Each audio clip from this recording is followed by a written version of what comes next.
Welcome inside the Fox Weather ROWI podcast. We're looking at the risk of weather impacts for college football week 2. We got some big matchups, and I am fired up from week 1. And before we dive into the matchups, I do want to talk about not only the dynamic storylines that played out, but of course the big games that were impacted by weather for week 1. Why we dive into those elements here on the podcast. Let's jump into a big matchup that we saw from last weekend. This is out of Lubbock, Texas. This is what it's like when those monsoon storms flare up and they come racing out of New Mexico into the Panhandle region. This is Texas Tech taking on Arkansas Pine Bluff. At halftime, they had this UFO, the spaceship that set up and took over the stadium. That's a shelf cloud. Look at that Boeing that it has on the front of that. This was associated with 70-mile-per-hour winds. And you can see this is a time lapse, but I truly believe people were running out of the stands that fast. And this was delayed for a long time. They didn't actually start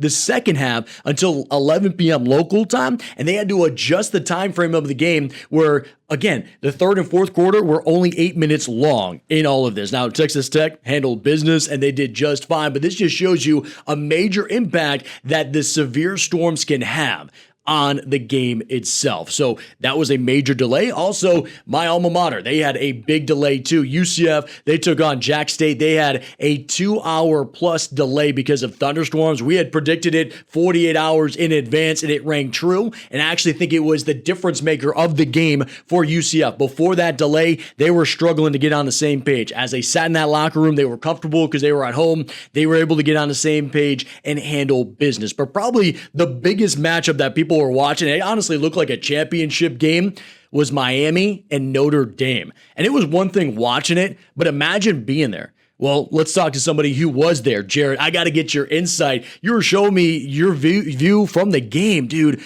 Great seats, by the way, and what a game to be at. I mean, rain coming down, and the tailgate complete wash. Like all the tailgate plans got completely disrupted. Yeah. Game itself, you had the Thunder had just passed off to the east. We had that light to moderate rain through the first half. Caused some slippage. Miami had a field goal attempt early on where the kicker slipped. The holder couldn't handle the snap, and they had in the boarded play, couldn't get a field goal. Many times the snap was not super solid, had to like throw to the side. You know, Carson Beck had to go reach out and grab it.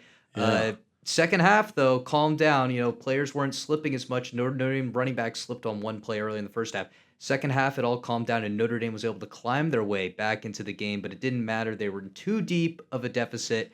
So that's the ROWI impact. So when there. you're thinking about it with that first half, because it was a little bit sloppy, and we talk about, hey, Miami, you play in this, right? Whether you want to or not, it becomes a part of your daily life because this happens so often in the summertime and early in the season. Miami, do you think that played a massive role in that lead that they built early on?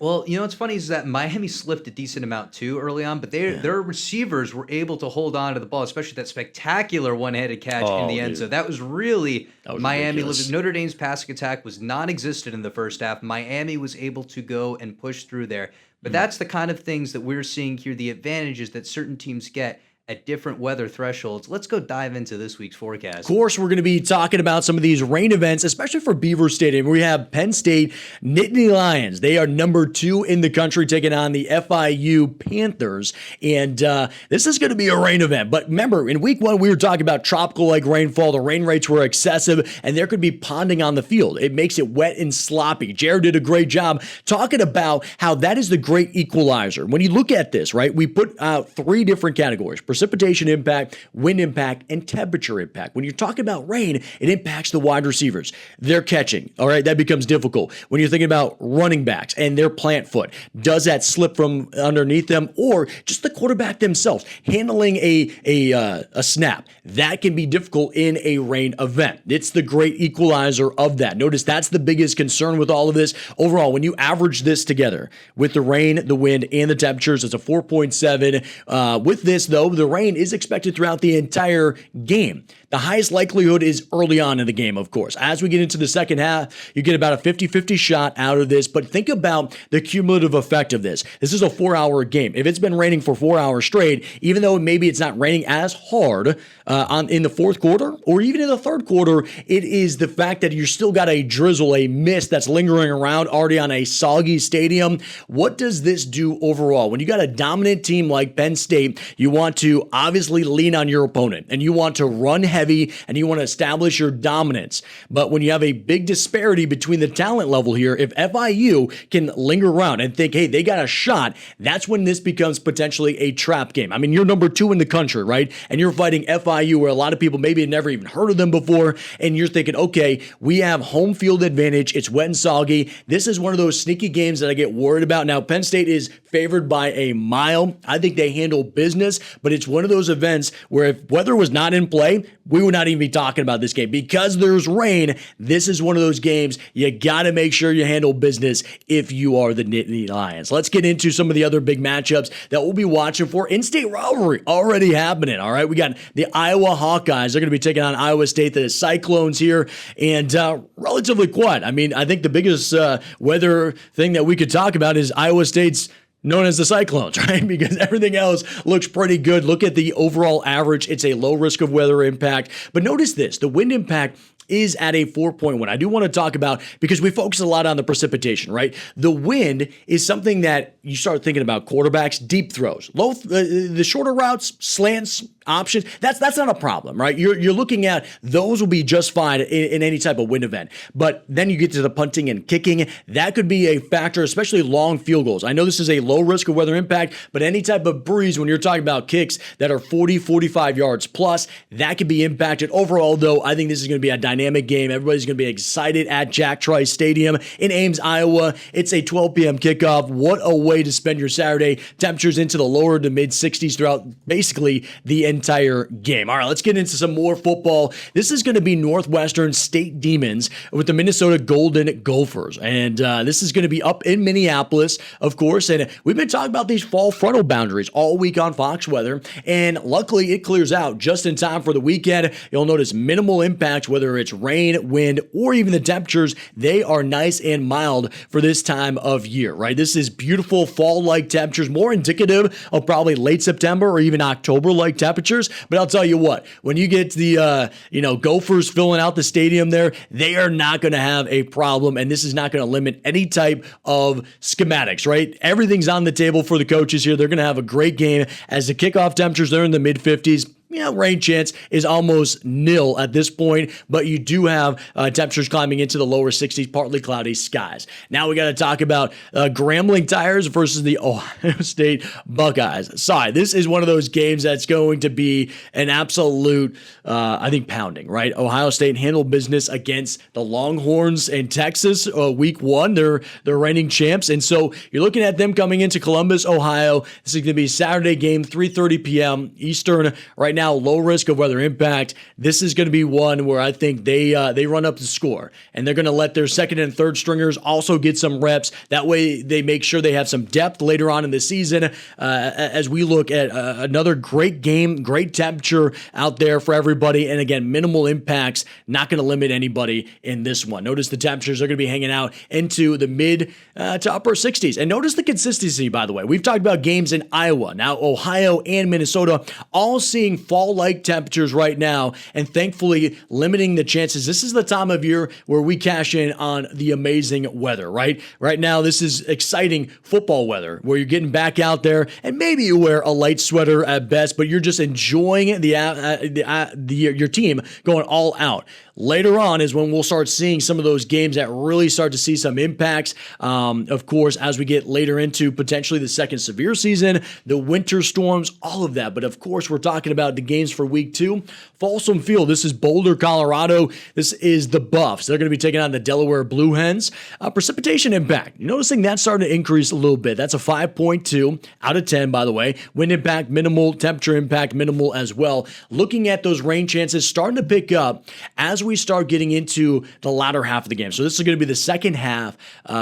Temperatures already into the mid-70s there in Boulder, Colorado, and maybe an outside chance of an isolated shower at best is going to be, I believe, out of the monsoon. So if it does come in, it's going to be a potent shower. But overall, I mean, I think by this point of the game, The Buffs have already handled business, and you're looking at the second half. Maybe that starts to change some of this overall impact. I think is limited. I think this is going to be another one for Dion to kind of make a staple win. Talk to his team about, hey, we're handling business, whoever our opponent is, and we're not looking weeks ahead. Now, here's another ranked matchup. Remember week 1, we had so many top 10 teams that were playing each other. We had so many of these dynamics. It made everybody hungry. This is the ranked matchup, I think, of the weekend that everybody's going to be watching as we head towards Norman, Oklahoma, as we start looking at the Wolverines ranked 15th, taking on the Oklahoma Sooners, number 18 in the country right now.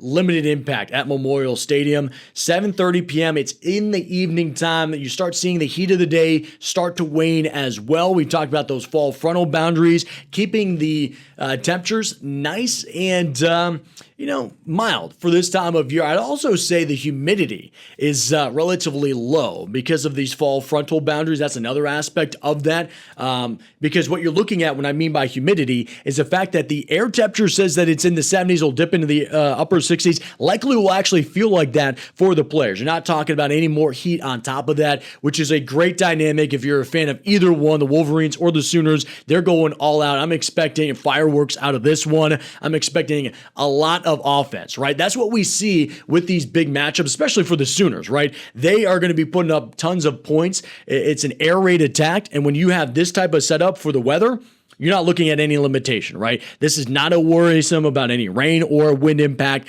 Let them score and rack up the points. All right, let's take it out towards Arizona State and Mississippi State Bulldogs. Now, I guess they're my alma mater as well. I went to Mississippi State, got my meteorology degree there. And so looking at Starkville, this is interesting because what I see out of these two teams is an amazing setup for this week's matchup. But Arizona State, if you don't remember, in week 1, they had a haboob hit their stadium a couple days before, and they said, hey, this is a sign that college football is back. And then Mississippi State, we were talking about earlier in the week on Fox Weather. Actually, on Tuesday, I was tracking it in Starkville. They had a flash flood warning. And guess what? It was a singular cell. It came through Starkville, and it dropped over 3 inches of rain. It waterlogged the stadium. That is what we talk about with a tropical-like environment. The humidity can be suffocating at times. When these fronts come through, it squeezes all that moisture out, and you're talking about ponding on the surface here on the fields. That's where it can get wet and sloppy and change the dynamic quickly. Now, Arizona State obviously coming into town, ranked number 12. They are trying to handle business here with the Mississippi State Bulldogs. And we got isolated showers here. I will say, though, when you're looking at this is an early outlook on these games. When you're looking at down south in the summertime, when you even have a quarter chance, when you're talking about opening at kickoff, that could change in the days ahead. There is a lot that can unfold in these dynamics. Why we encourage you. We continue to get to this updated podcast here on the Fox Weather ROWI podcast. We crank out a few of them each and every week to revisit this. This is a ranked matchup. And of course, if you're the Mississippi State Bulldogs, the SEC, a lot of people, a lot of fandom of course. And so you want to watch this as this could change and evolve in the days ahead. All right, let's keep going down into areas like Ross-Ade Stadium in West Lafayette, Indiana. This is going to be Saturday as we got the Boilermakers. They are going to be coming in, or they're going to be hosting, I should say, and they're going to be taking on Southern Illinois Salukis. Now, again, low risk of weather impact on this one, 1.4. The only kind of concern you'd have is looking at that wind impact. That's relatively low. Temperatures could not be better. They're in the mid 60s into the upper 50s by the end of kickoff. So a lot of this looking good, by the way, and this is your Big Ten type of network matchups and a lot that you can watch on Fox, of course. So we want to make sure that you're checking that out as well. We look at Memorial Stadium, Lincoln, Nebraska, the Cornhuskers, of course, and the Akron Zips coming into town. All I know about the Cornhuskers, I know two things. I know that our very own Robert Ray loves them, and we'll talk anybody's ear off about the Cornhuskers and how they're going to wear a natty no matter what year it is. And I know that their quarterback eerily mimics Mahomes to a creepy level. And I think if he wants to throw and aerate it out like Mahomes, he's going to have every chance to do that. Jared, I want to bring you in on this because you work with Robert all the time. You see him in the field, and I think you even talked about how his fandom for Nebraska is an intense, and you got to love it because that's kind of what the Cornhusker fan base brings. I mean, Nebraska, I would say they have the number one fan base in college football. Everyone in the state floods in to Lincoln every time. Okay. They've sucked for a while. Like, let's be real. Okay, you gave him a compliment and then the smackdown. Hey, best fan base, but y'all suck. Okay, I mean, that's kind of how you prove it. Yeah. Like, if you're bringing it and your team has like been hopeless for years and years. Yeah. Nebraska as a whole here, Dylan Raiola, for him, these are perfect conditions. You cannot blame the weather if anything happens here. One thing I do want to mention, actually, let's go pop up an earlier game here. Oh, okay. Yeah. Is this a fact check moment here? This is actually not a fact check moment. This is something where you may actually have a little something here. Now, Minnesota is obviously from Minnesota holding that. Oh no. Oh, you want to show me some? You want to show me some video? Yeah, okay. No, I don't want to show you some video here. We want to bring it back. We want to bring it back to bring it back here. Okay, so what do we got? Northwestern State Demons. Northwestern State is in Louisiana. Yeah. They like it's this in Northwestern if you're Louisiana. going to see any little bit of potential impact here, the fall front stuff here going on, just a little bit, it's very comfortable for Minnesota, but it's actually a little chilly from the Louisiana perspective there. If anything, for a team that's like in that moderate area versus like a lower level conference team, that's something you look at a little bit more there. Okay, I'll tell you what. Northwestern State Demons, my wife went there for nursing, okay? It's in Natchitoches, Louisiana, I-49 corridor, home of the best meat pie in America. That's all they're going to be missing, Jared, is their meat pies. They're not going to be worried about these temperatures. I'm telling you, they are ready to play. But to your point, I think it's great what you're bringing up because it's the inverse effect. Like what we talked about early in the week was, hey, teams that are coming down south and they're playing in the heat and the humidity, how difficult for them versus some of these teams in the SEC. Well, now it's the inverse where you're in northern Louisiana, you're used to it being warm, you're used to it being humid, and now you go up to a dry, relatively crisp game, and does that make you a little more stiff, right? Because that's what ends up happening. The cold limits your type of flexibility. It limits really kind of your blood flow at times. And we've talked with people on the podcast last season. We had a bunch of NFL stars and a lot of them Hall of Famers talking about for the cold games, the toughest thing is to stay warm the entire time. Because remember, these are 4-hour events. And if you're not on the field, maybe you're on the bike on the sideline, but you don't have a bike for every single dude that's out there. And so what you're looking at is, potentially this could be kind of one of those things where, early on, does Minnesota have the advantage because of the cooler temperatures, are a little crisp, and they aren't as kind of loose out there on the field for the Demons. Something to be watching for. Jared, I like it. I like how you're diving into them. Small little thing. You got to find the edges in the low ROWIs. That's what it's all about. And that's why we're looking at it early in the season, right? So good call. That's Dr. ROWI for you right there. That's the man who created it all. All right, so let's keep looking at some of these and watching it closely. And by the way, I think Jared just showed you exactly what we want to hear from you at home. By the way, if you're looking at a matchup and we glossed over and you're saying, hey, Steve, what about this factor, right? Hey, does X, Y, Z, does this translate to that, right? Just that simple cold. Or you're saying, hey, you haven't got to this game. I really want to know what's going to happen with this team like Texas Tech, right? We were talking about all the big matchups in the SEC and what's going to happen down south. And lo and behold, the monsoon season took over Texas Tech into Lubbock. If there's a game and a matchup you want, reach out to us out on Fox Weather, or I'm out at Weather Bender, and we'll dive into those games. Looking at some of the other ones, here it is. Husky Stadium. This is in Seattle. Seattle, this time of year, that's when the storm door opens. What I mean by that is the Pacific is now rolling in those lows. And when they come in, it can produce a whole lot of rain. So what we have right now is UC Davis. That's going to be in California. The Aggies, they're going to be coming up to Washington Husky. So you got two West Coast teams. I don't know if there's any real type of advantage here because the temperatures, I mean, they're good for everybody. I don't care where you're at in the country. If you're looking at upper 60s, mid 60s, that feels good. and we have low chance of, rain. Right now, what you're looking at is at 1 a.m. By the way, these are all Eastern time. So when you're thinking about West Coast, you throttle it back 3 hours, of course. And so you're looking at kickoff at 8 p.m. This is at 1 a.m. window, where now you're looking at 10 p.m. local time for those guys. Maybe some rain, but at that time, it's light rainfall. And if anything, it's that nuisance type of rain. We'll be watching that, though, to see if that forecast evolves. Looking at Ole Miss, another top 20 team here. This is BVD's team. This is his Rebels that he's excited about. They're taking on the Kentucky Wildcats. This is an SEC matchup here.